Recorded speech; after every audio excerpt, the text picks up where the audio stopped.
Så varmt välkomna ska ni vara till denna bokrelease här i Gamla stans bokhandel. En liten charmig bokhandel som det finns allt för få sådana, tycker jag. Det här är verkligen en bokhandel som lyfter fram facklitteratur, vetenskapslitteratur. Det gillar vi på förlaget Fri Tanke eftersom det är sådana böcker vi ger ut. Christer Sturmark heter jag från Fri Tanke förlag. Idag är vi alltså här för att presentera en ny bok som heter Underlägsen av Angela Saini. Och den misslyckade vetenskapen om kvinnan. Alltså den här boken handlar om hur vetenskapen har ideologiserats sedan Darwin och framåt och försökt med förment vetenskapliga belägg hävda att det kvinnliga könet är underlägset det manliga. Och när man skärskådar det här så visar det sig att det är allt ifrån forskningsfusk till dålig vetenskaplig metod som ligger bakom rätt mycket av de här resultaten. Det är faktiskt otroligt intressant. Darwin, som vi ju har all anledning att hylla på många sätt, hävdade med bestämdhet att kvinnans intellekt var underlägset mannens. Så att det visar väl mer än något att är man duktig på vissa områden betyder inte att man är särskilt vidsynt på andra områden. Vi har en stor, we are very happy to have Angela Saini here today in Sweden for the first time to speak about her new book, which she will do now in English, of course, and for about 20 minutes or something like that. And then after that we will have Aida Hadzialic, former Minister of Education. No, what do you call it in English, Aida? Upper secondary education. Sorry? Upper secondary education. Upper secondary education and adult training. Adult, okay. Administrative education. Gymnasie och kunskapslyftsminister heter det på svenska i alla fall. Tidigare minister för detta. Och Aida will talk to Angela about this book for another 20-30 minutes, and then we can have some questions from the audience, obviously. I'm honored to be here with you today, and I was just writing down this quote which I really like, which you ended with, that equality is possible if we want it, but there are no limits actually. Yeah, I really believe that. Yeah. So once again, welcome to Stockholm and welcome to Sweden. As you might know, the topic of gender equality is quite hot here currently. The Me Too movement really changed a lot of things in Sweden last year. It came forcefully and changed things forcefully. Somehow showing that the new times which we're living in can have a lot of impact through digital media, for instance, in a way which we haven't seen before. And just this afternoon we had a protest march for Sara Danius, women supporting her. The Swedish Academy has been through a rather rough week, also as a effect of the Me Too movement. So I would actually like to start by asking you what your view on this is, the Me Too movement, and how you view that in this context.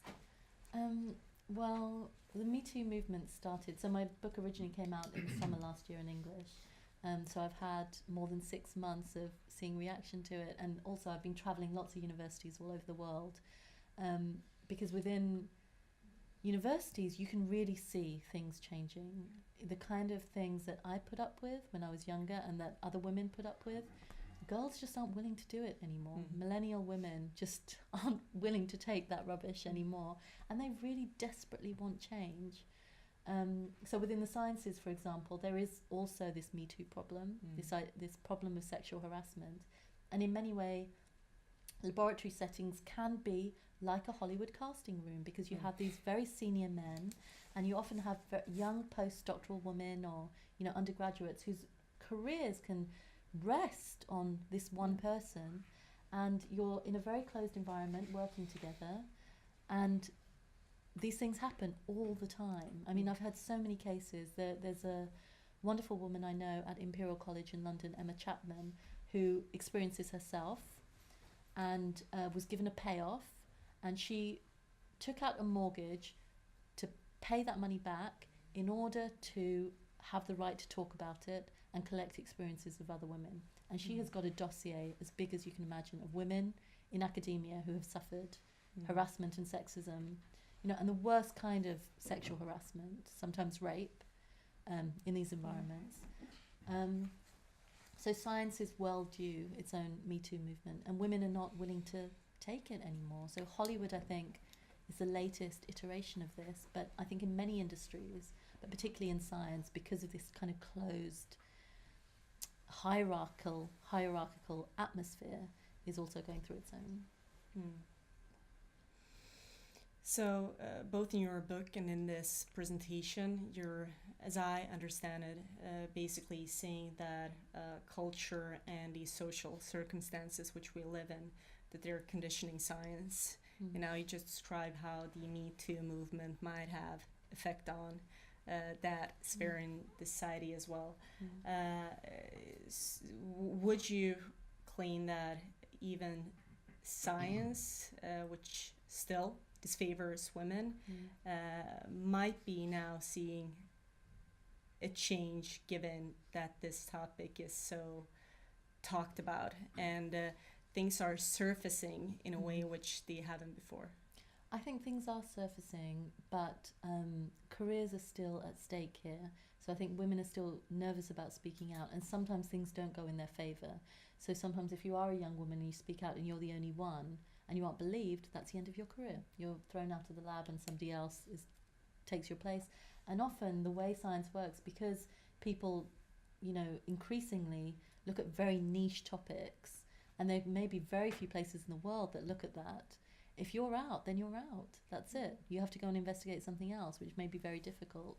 So it's still tough because, you know, in Hollywood, it's a different ball game. These, you know, very well-paid, prominent women who are calling for equality, finally, you know, they waited a long time to do it, but they are calling for it. They still have something to lose, of course, but they have the privilege and power and money that cushions them.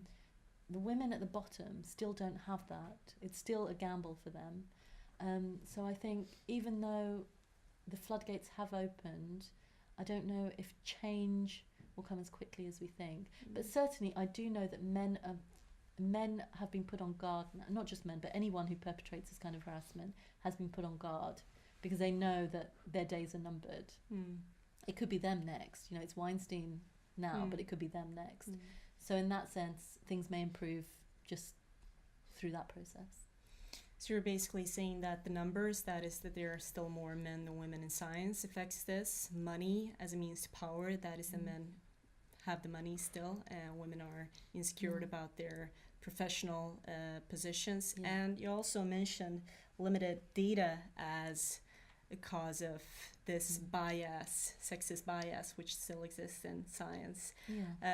Would you say there's something beyond that which affects the fact that not only Darwin was unfair about women, but even today's scientists are? Is there anything in our mental, cultural structures which still cause gender inequality within the scientific community?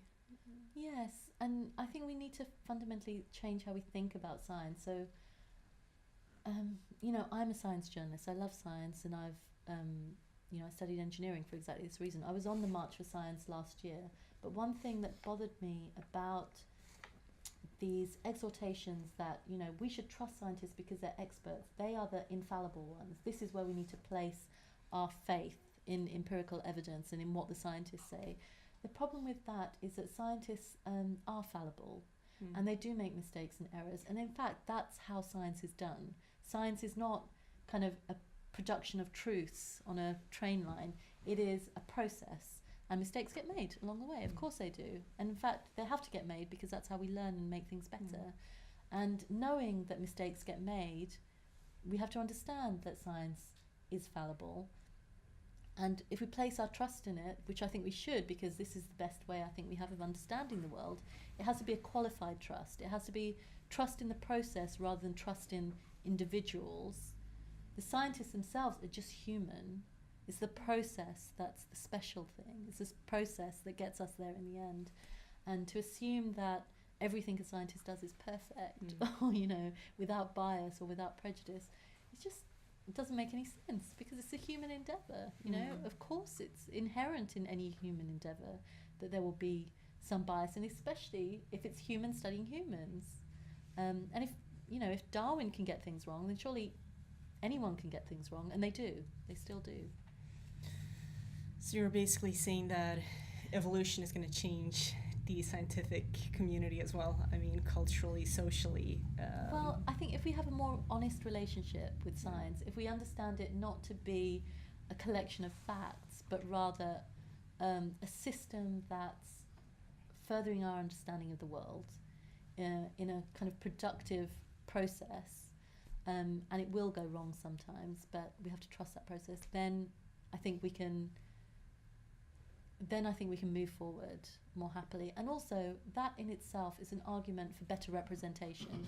So there are some scientists, for instance, who say politics has nothing to do with science, representation doesn't matter, it's just about how smart you are, and that's it.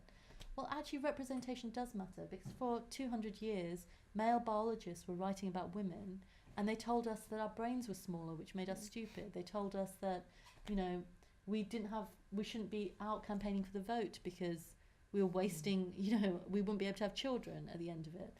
So they do, you know, actually it does matter. It's when science broadened out and women's perspectives were allowed in that slowly that started to change, and science got better as a result. So representation improved science.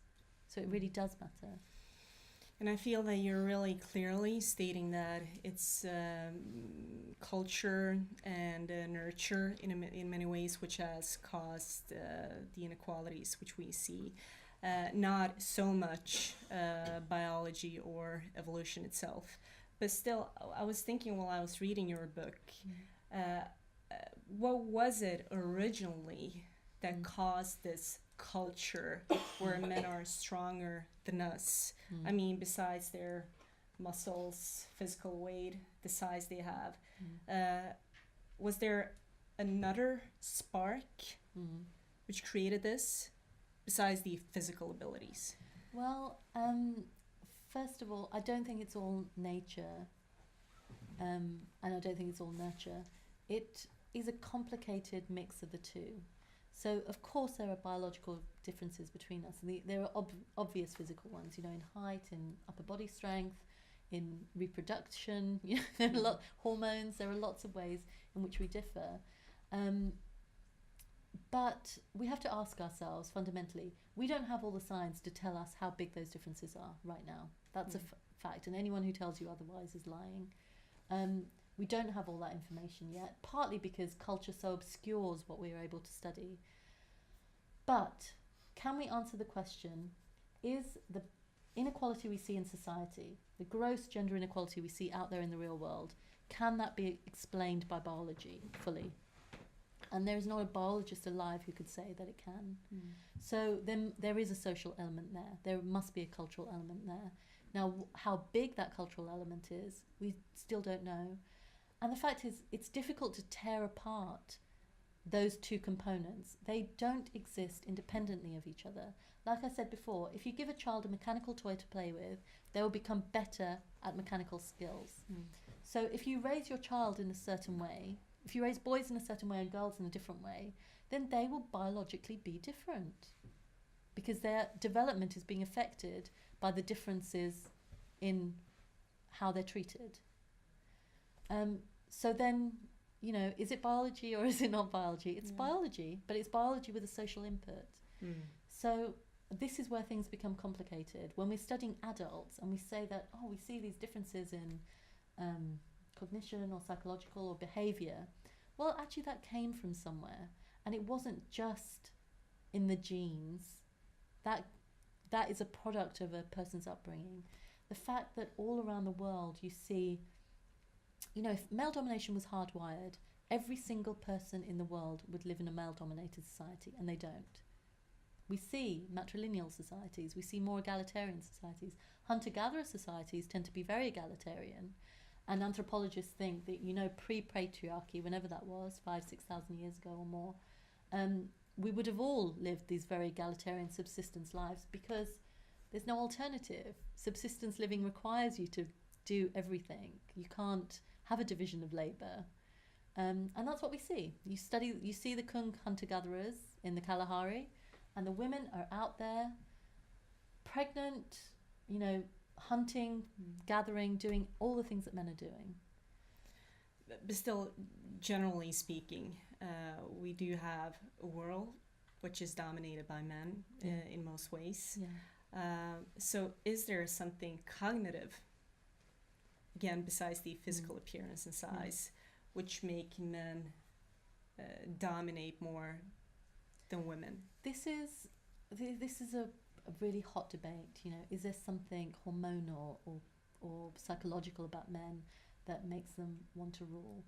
Actually, if you look at let's take intelligence, for instance. We've known for 100 years that the average intelligence of men and women is the same. There's no question about that anymore. Scientists don't even bother studying it because we know that. We know that the psychological differences, when they're studied, even things that we think of as so heavily gendered, things like spatial awareness. Now, when I was at university, like I said, I studied engineering. I had a boyfriend who studied chemistry, and he used to say to me, Angela, your spatial awareness is not as good as mine. If we do this puzzle, you will not get it, and I will get it because I'm a man. And of course, I was studying engineering. Of course, my spatial awareness is just fine. But when that has been studied, even though men are so sure that their spatial awareness is better, actually there are hardly any differences between men and women at all in that. Things like mathematical reasoning, verbal reasoning.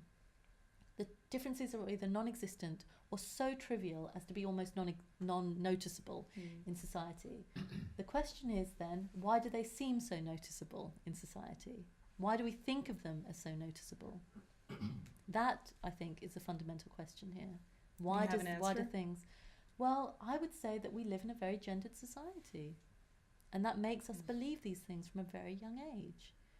It becomes so ingrained in you that this is how things are, and this is how I am, that you can't imagine things any other way.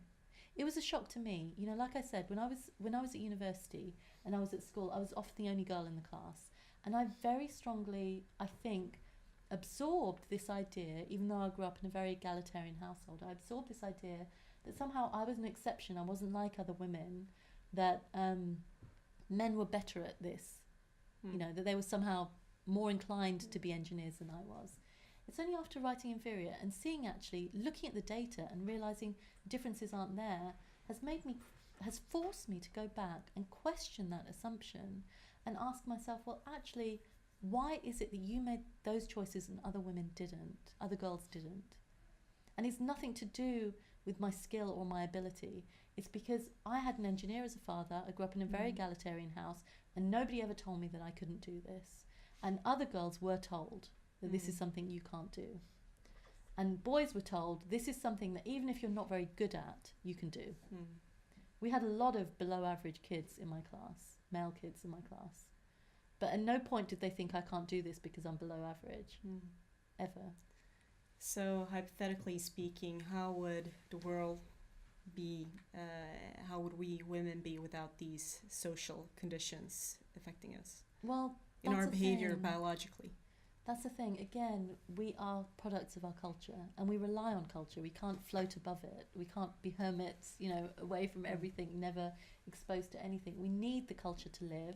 In some ways, we need to conform to live in the society that we do. So we need to conform to gender stereotypes in order to be acceptable, successful members of the society in which we live. I'm married, for instance. There are many feminists who would argue that this is a patriarchal institution, that it's regressive. I still chose to marry. I decided to conform in that sense, because I love my husband, but also I decided to conform. Good reason. But again, that is meeting that gender norm. And we can't, to imagine that we can somehow float free from that isn't going to happen. What we can do, of course, is build a fairer society somehow. It won't ever be free of these things because we can't help it. We can't help but make assumptions. But to me, at least, the world will be a better place for everyone when we can start to look beyond these things and just question them in your everyday life. Just ask yourself, am I thinking this thing about this person because of their race or their gender? Am I treating them as an individual, or am I treating them because of the group that I'm placing them in? But on this idea about liberating women, you make a claim in the book, as I understand it anyway, that the species which have matriarchs, they have evolved into that way of living because the females in the population are cooperating, supporting each other. And we can also see that in our world currently. I mean, I just mentioned the movements and the fights women have endured during the last century, more or less. But I was asking myself, why has it taken us human females such a long time to realize that we actually need to come together as a group to support each other to do this? We've been on this earth for a very long time, and we're basically, I mean, in a bigger sense, doing it now, which is very recent. However, for some other species, this has obviously come naturally. So they've just done it, and we didn't do it. Well, why didn't we do it? Well, we have to remember patriarchy wasn't always there. It emerged at a point in time. So for the bulk of human history, things were not this way. To imagine that egalitarianism or equality is a new invention of ours in the last 100 years is totally wrong. It was there before. Patriarchy came along. The question is, how did it come along, and how did it come to predominate as the main mode of societal structure? That's a question for historians, really. I mean, I do look at it in the book, obviously. There's a wonderful book by Gerda Lerner. She was a historian in the 1980s, sadly passed away now. And she wrote a book, The Origins of Patriarchy.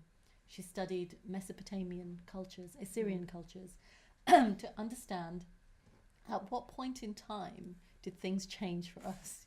When did things get so bad? And even in those very early civilizations, thousands of years ago, she could already see the roots of this control, female sexual control. This is where it all starts from. It starts from female sexual control. Everything stems from there. It's embedded now in laws, in religion, in everything. This idea that, women need to be tamed. You can see it in the Bible, Adam and Eve. Eve was not this kind of modest woman. She was a woman that had to be tamed, brought under control.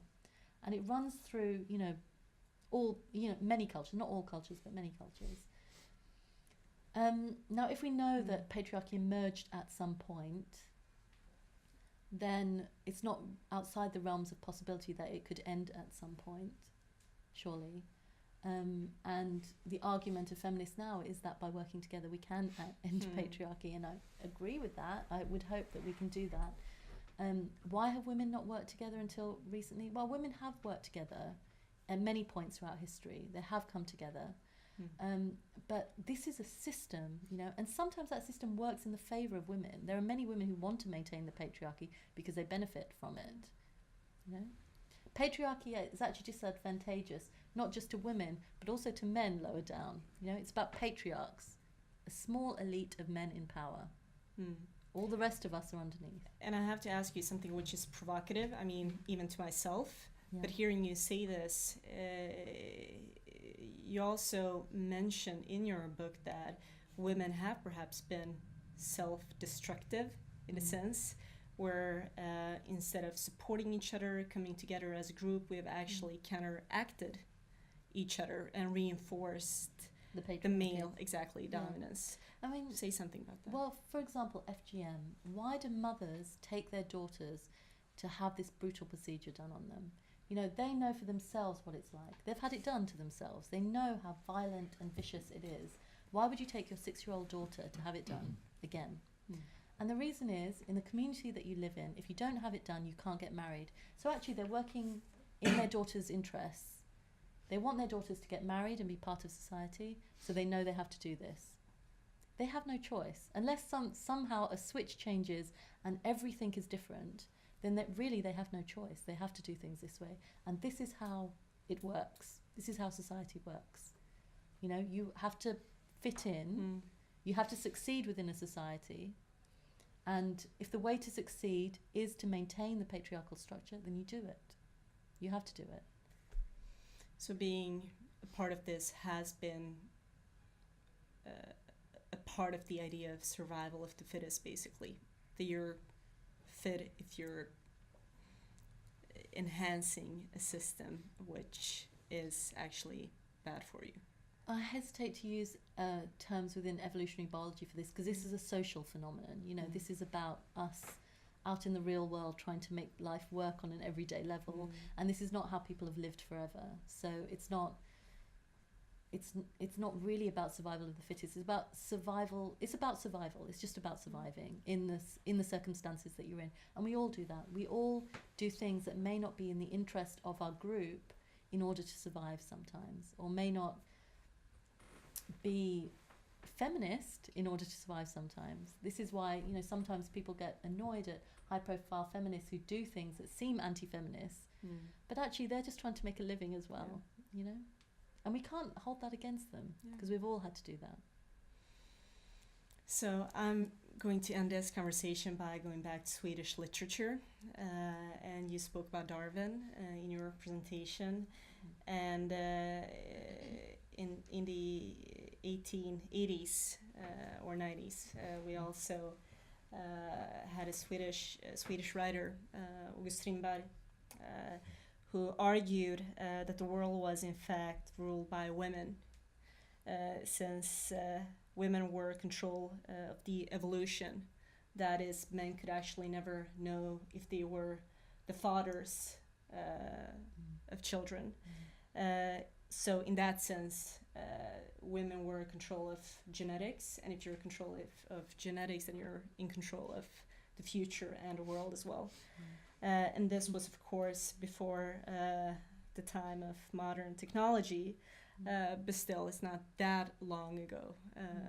Could you say something about that in the context of your book and the discussion which we've had here?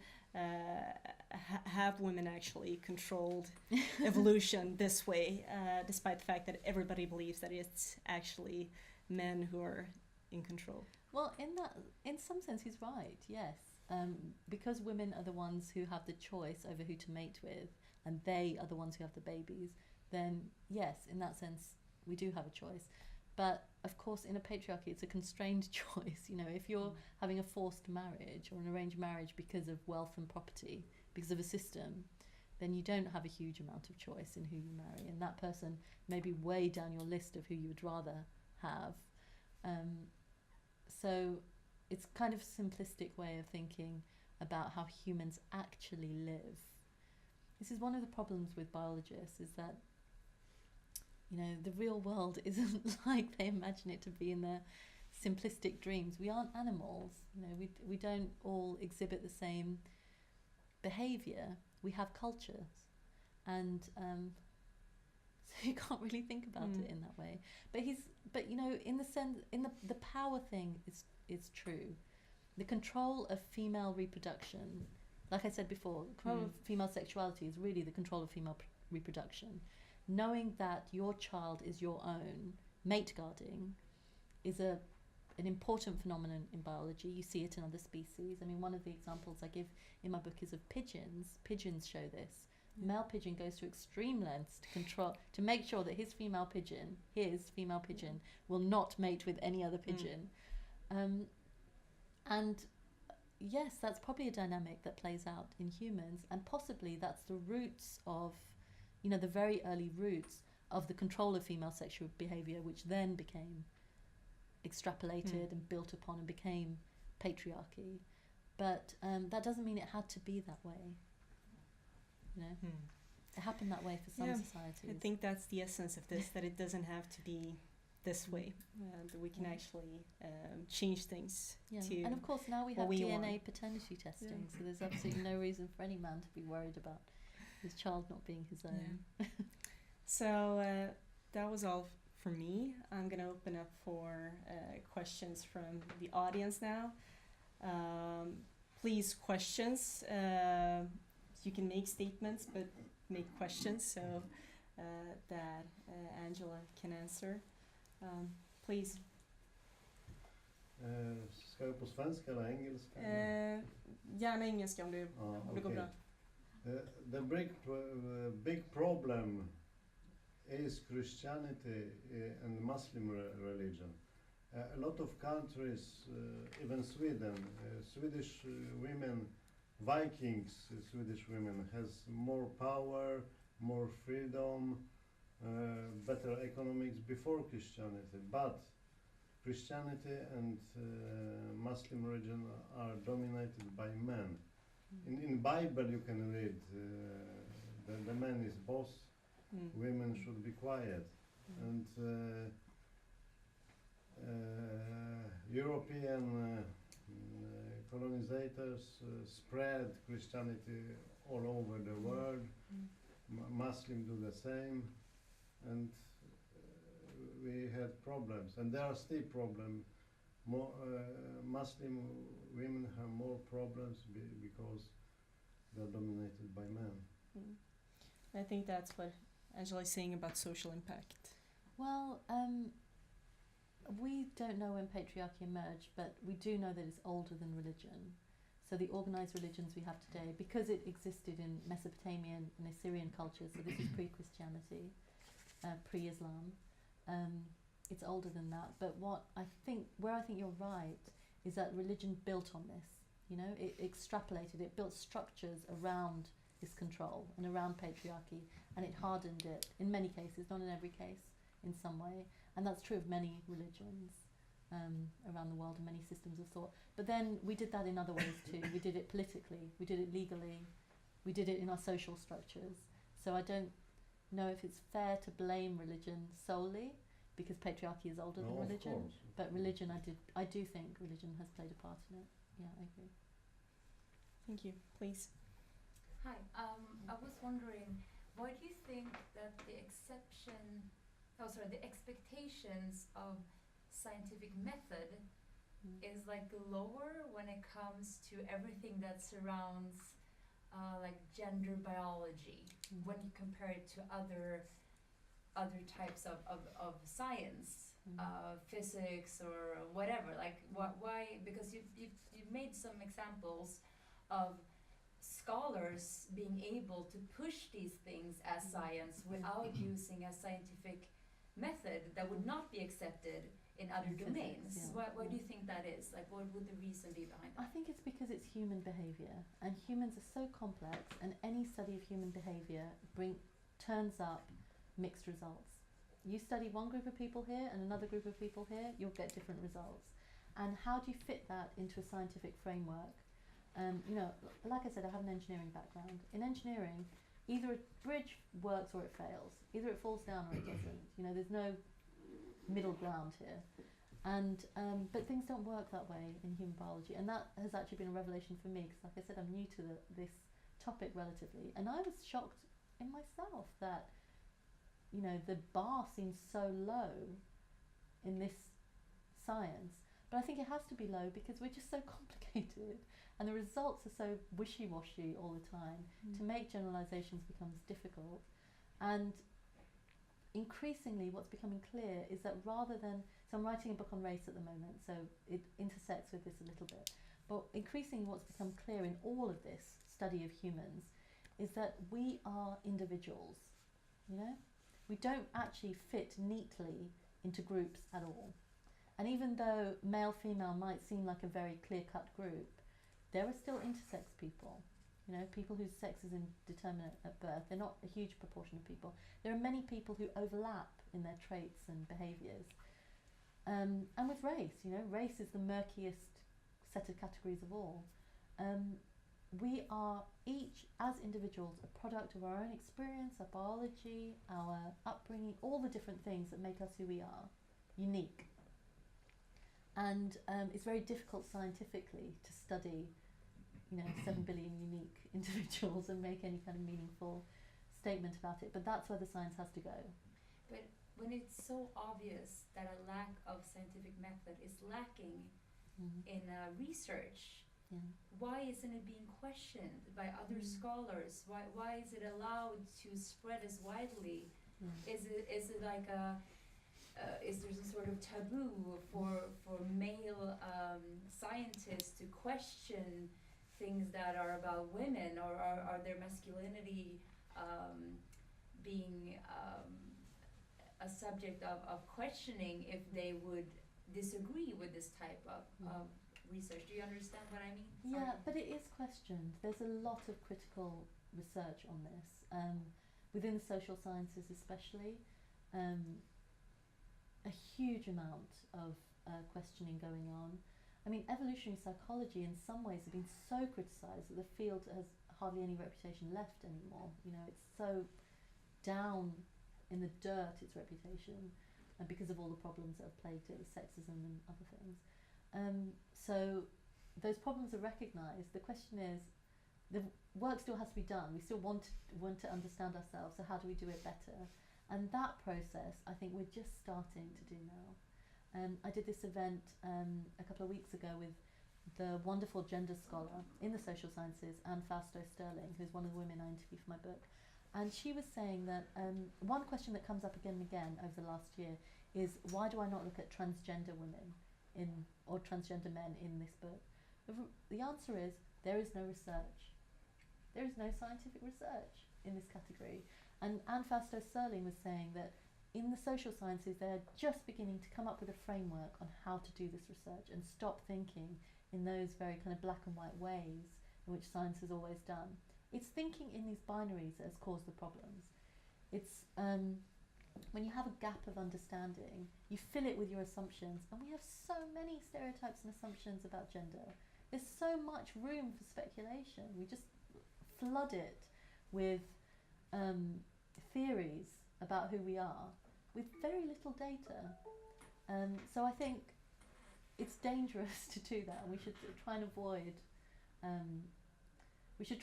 drawing too many conclusions from sex difference research. But I mean, the reason I think of this book as a feminist book is not because I'm saying that we're all the same and that's why we should have equality. What I'm saying is equality is a political question, really. It's irrespective of the science. We've decided as a society we're all equal, irrespective of who we are and how we look and everything, and we should move forward in that way. And that's a really good, progressive, enlightened thing that we've done. Where the science matters is these people increasingly who argue that equality is impossible because of biology. And my argument is, actually, there's nothing in biology that says that. There really isn't. Show me your evidence, because there really isn't. And that's where these arguments come into play. That's, I think, as far politically as the biology can go for now. Everything else is just speculation. We really don't know enough. I just have to say this is really interesting that we live in such a technological time. We have so much information happening everywhere. Sources are there, and still the data is limited. Yeah, because we're quite interesting. Yeah. Exactly. Yes, thank you very much for a very interesting presentation. And I wonder, you have studied also a lot of history and the history of different societies. If you pick up a so-called ideal society from the perspective of gender equity, is it these hunting societies with a clear division of labor, or? I don't know if there is an ideal society, because life as a hunter-gatherer is really hard. So I wouldn't want to be a woman or a man in that society, because you're just surviving every day. That's part of the reason there isn't a division of labour, is because women have to do everything and men have to do everything. There's just no other way of living. No division of labour, that is the key. I wouldn't say there's no. I mean, often there is some strategic division of labour. For example, in societies where, in environments where hunting is very risky, so for example, you're hunting prey that might kill you, women tend to hunt less. And part of the reason for that may be that the loss of a mother to a child is far more deadly than the loss of a father. But even in those societies, researchers have seen that when women have to hunt, they can. So the skill is still there, but they may not use it all the time. And again with fighting, you know, sometimes hunter-gatherers go out on warlike, aggressive missions, which are very fatal, and it's generally men who tend to do that because it is fatal. You know, you can't. It's safer for children to lose fathers, sadly, than it is to lose mothers. So I wouldn't say there's no division of labour. There are some division of labour, and there's some hunter-gatherer societies which have a greater division of labour than others. But again, I wouldn't want to live in one because I like going home to a nice soft bed and knowing that all I have to do is write for a living rather than going out and hunting every single day to feed my child. There's a society. I reviewed a book last year called The Kingdom of Women, which is about the Moswo in China. This is a very small matrilineal society in Western China near Tibet, and in there women dominate. So the women are in charge. There's no such thing as marriage. There's this. Anthropologists call it walking marriage, but essentially a woman is given a flower chamber when she comes of age, and she invites any man she wants for the night, and he leaves the next day. And children live in their mother's house. So a man will most probably be raising his sister's children because he is also living in his mother's house.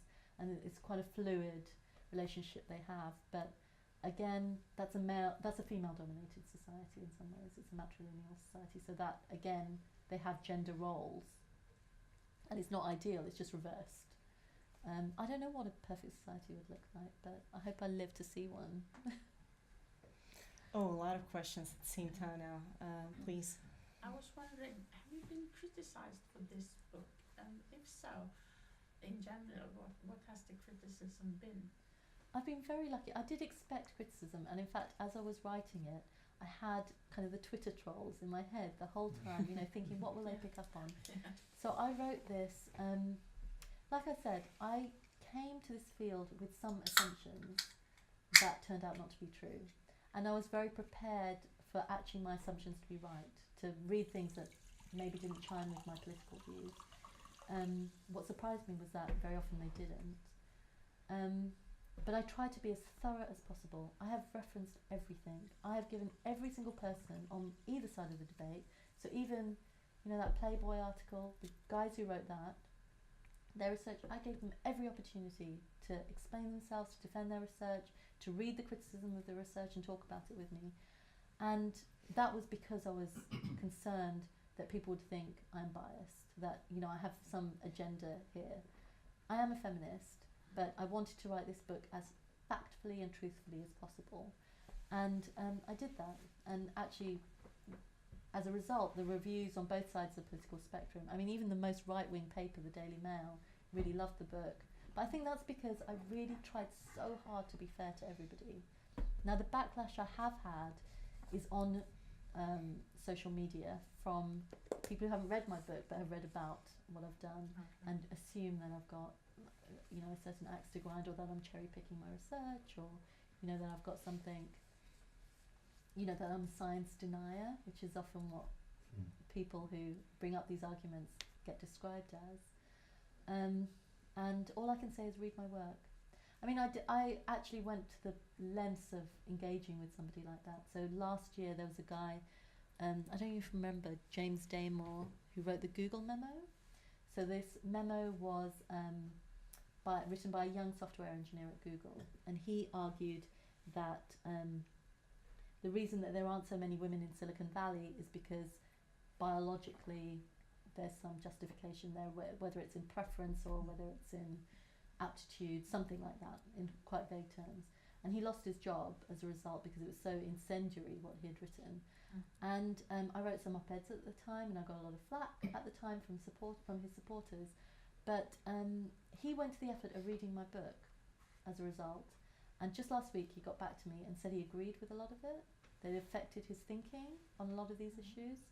And you know, we're trying, me and him, trying to engage, trying to understand each other, because he also has a point of view that I want to understand, just like, you know, I have a point of view that he wants to understand,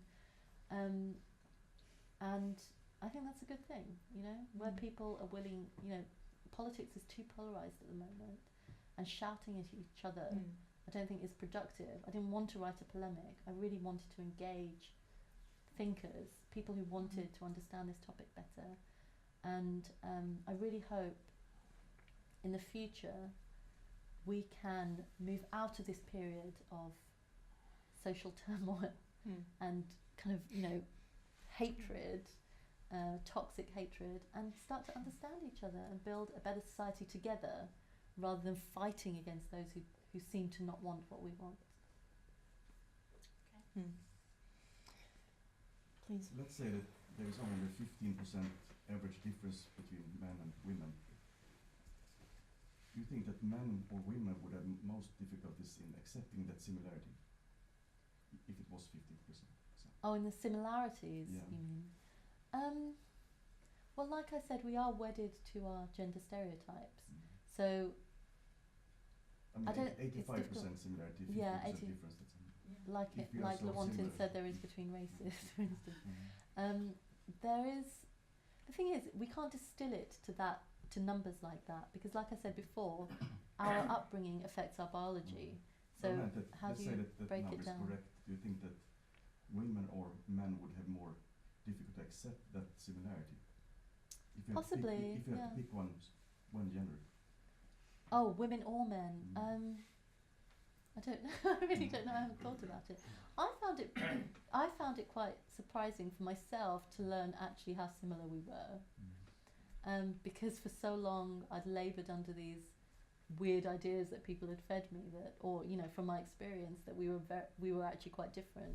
So to learn that we weren't has been quite enlightening in that sense.